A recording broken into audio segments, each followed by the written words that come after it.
Bueno, pois moi bo día a todos e a todas.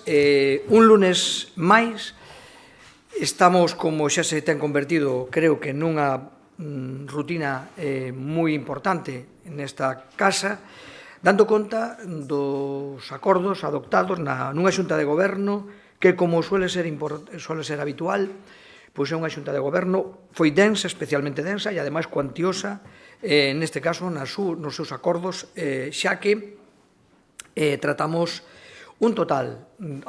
tomamos un total de 34 acordos, o cual comporta un orzamento mobilizado por parte da Diputación no día de hoxe superior ao 1,5 millón de euros. Con eso creo que acreditamos perfectamente cal é a importancia desta xunta. Por lo tanto, moitísimas gracias por estar un día máis con nós e con total normalidade vamos a resumir o que foi os principais acordos.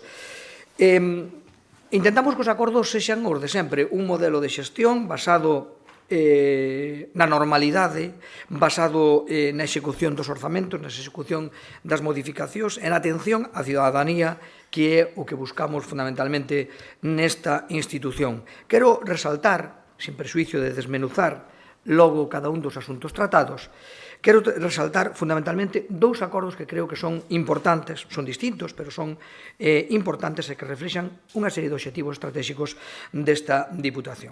O primeiro deles é a aprobación dunha nova convocatoria do programa Emprendou en Feminino, unha novidade do ano pasado e que este ano se modifica para ampliála e desenvolvela e chegar a máis usuarias neste caso.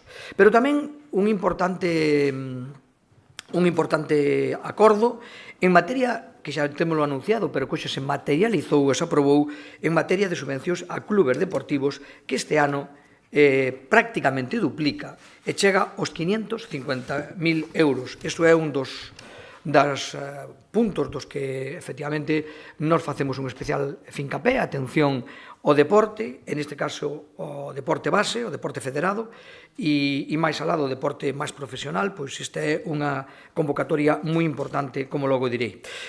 Comenzando por as iniciativas ao apoio a empresarias do rural, decir que estamos ante unha nova edición do Plan Emprendou en Feminino e que ten como obxecto apoiar a creación de novas empresas con titular femenino, especialmente no rural, fomentar o asociacionismo, favorecer a transformación digital e, sobre todo, a formación continua destas emprendedoras. Así, habilitamos unha axuda do 50% do salario mínimo interprofesional para as emprendedoras menores de 35 anos que creasen unha empresa nos últimos 3 anos e que leven polo menos 6 meses en funcionamento, co cual, como decimos, podemos retrotraernos incluso 3 anos atrás e poder atender estas axudas. Creo que hai algunhas cifras que son importantes dar. Por exemplo, temos capacidade para apoiar ata un máximo de 168 proxectos empresariais de mulleres en toda a provincia. Creo que é unha cifra importante, dando prioridade, evidentemente, aos municipios de menos de 20.000 habitantes, que aquí son todos a casa capital, e reservando para eles o 75% do orzamento dun total do programa de 100.000 euros. Por certo, que o próximo mes de outubro, seguindo reforzando esta aposta por emprendemento en femenino, organizaremos, en colaboración coa Asociación de Novos Empresarios, un encontro aberto a máis dun centenar de novas emprendedoras para poñer en valor a súa contribución á dinamización económica da nosa provincia. Por lo tanto, a determinación deste goberno provincial é contribuir ao emprendemento femenino e contribuir tamén á igualdade, efectivamente, nas oportunidades que deben ter mulleres e homes. Un segundo punto que resaltaba, logo detallarei demais, un segundo punto que quería resaltar especialmente era ese maior apoio que hai aos clubes deportivos. Un segundo asunto, por lo tanto, no que resaltamos que as axudas concedidas, aprobadas hoxe aos clubes deportivos, pois alcanzan un teito histórico nos últimos anos de 550.000 euros. Pasaron de 350.000 na última edición, hai un pequeno, creo que erro, a 550.000, vale? Iso é importante, isto vais a corrixir na nota de prensa. Este incremento supón, efectivamente, un importante apoio porque a maioría dos clubes, concretamente, a maioría dos 103 clubes, outra cifra importante, que se van a beneficiar destas axudas en 25 disciplinas distintas, pois van a prácticamente duplicar a cuantía da subvención que percibían. Creo que son, insisto, datos importantes. 103 clubes, 25 disciplinas deportivas e duplicar a súa cuantía.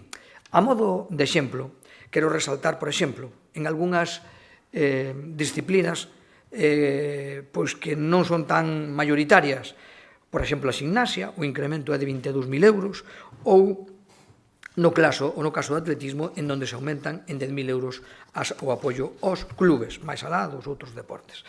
Por lo tanto, reafirmamos o noso compromiso co apoio ao deporte base federado, efectivamente, en todo o territorio provincial. Tamén hai outro punto que tamén quero resaltar e que é novidoso para que vexan que, efectivamente, hai moitas novidades casi día a día e, ademais, moi diferentes. Por exemplo, aprobamos hoxe tamén unha iniciativa que é a primeira que facemos, estou seguro de que non vai ser a última, que é axudas aos concellos para que elaboren os seus rueiros e melloren a súa cartografía municipal. E os podo dicir, por experiencia propia, que no ámbito rural temos un problema importante de localización de inmuebles, sobre todo da propia cartografía municipal. Por experiencia, lles digo, en sitios rurales é moi difícil porque nos encontramos con enumeracións contradictorias e, por suposto, sin ningún tipo de xeolocalización. Este programa o que fai é apoiar a creación dunha cartografía municipal axeitada o que hai a realidade actual e tamén leva unha parte importante, non solamente unha parte de creación da cartografía, sino unha parte de sinalización, é dicir, unha numeración física acorde con esa cartografía. É moi importante unha xeolocalización desas vivendas, é dicir, as vivendas quedan cun número, e ese número quedan cun número físico, dáselle un número xurídico, e ese número ponse a placa correspondiente co número físico, e iso queda xeolocalizado. É un programa que xa instauramos con éxito antes noutros concellos e que agora o levamos a nivel provincial. En este caso, pois son 10 os concellos que se van a ver beneficiados desta axuda económica para instaurar esa cartografía municipal nos seus concellos. Isto permite, que decimos, unha mellor localización e tamén unha maior prestación de servicios. Eu insisto que aquí son bastante... Me parece que é unha aposta importante porque hoxe a prestación de servicios, incluso a veces vitales, como son os servicios de emerxencia, a veces hai serios problemas de localización de emerxencia por a contradición que existe na falta de localización. Con isto, vámolo a ter efectivamente solucionado por puesto cos datos que salgan de aquí se trasladan a entidades superiores, a administracións distintas, como é o INE ou como é o propio padrón. O padrón ou que é o propio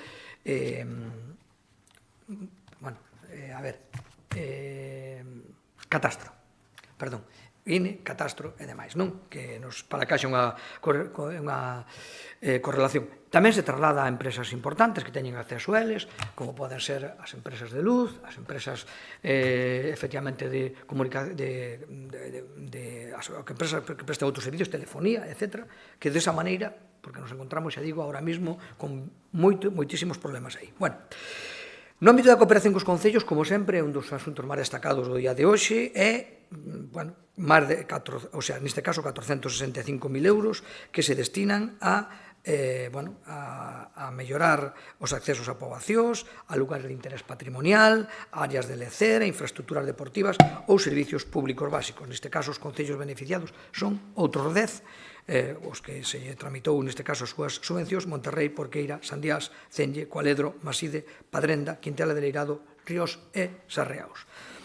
Quizás destaque tamén aquí nestas nominativas pois unha axuda de 100.000 euros para o campo de fútbol de Maside, que é unha continuación dese programa que temos especificamente en materia de infraestructuras deportivas, que supuxo a creación, a mellora ou a creación de ampliación de 6 campos de fútbol na provincia, e concretamente un diles é o de Maside, que recibe 100.000 euros.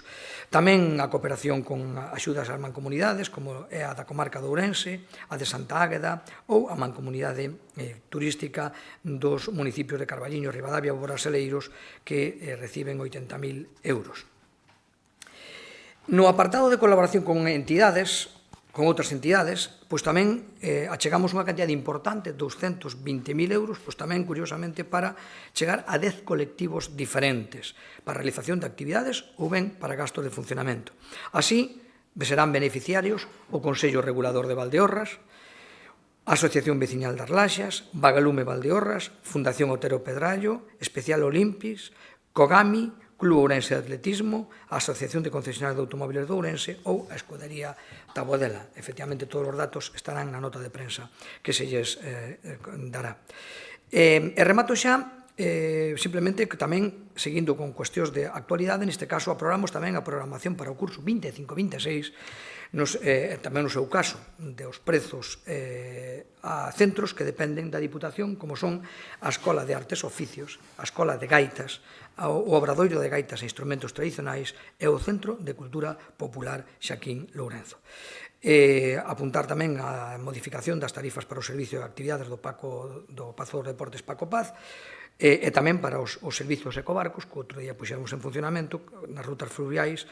Ni se descubre Ourense dende a auga, que son os encoros os ecobarcos que navegan por os encoros de Castrelo de Miño, de Frieira e de As Conchas. E con isto, rematamos esta acción de conta dos principais acordos que tomamos na Xunta de Goberno de hoxe. Como sempre, quedamos a súa disposición para calquera pregunta ou aclaración desto ou do que ustedes consideren oportuno.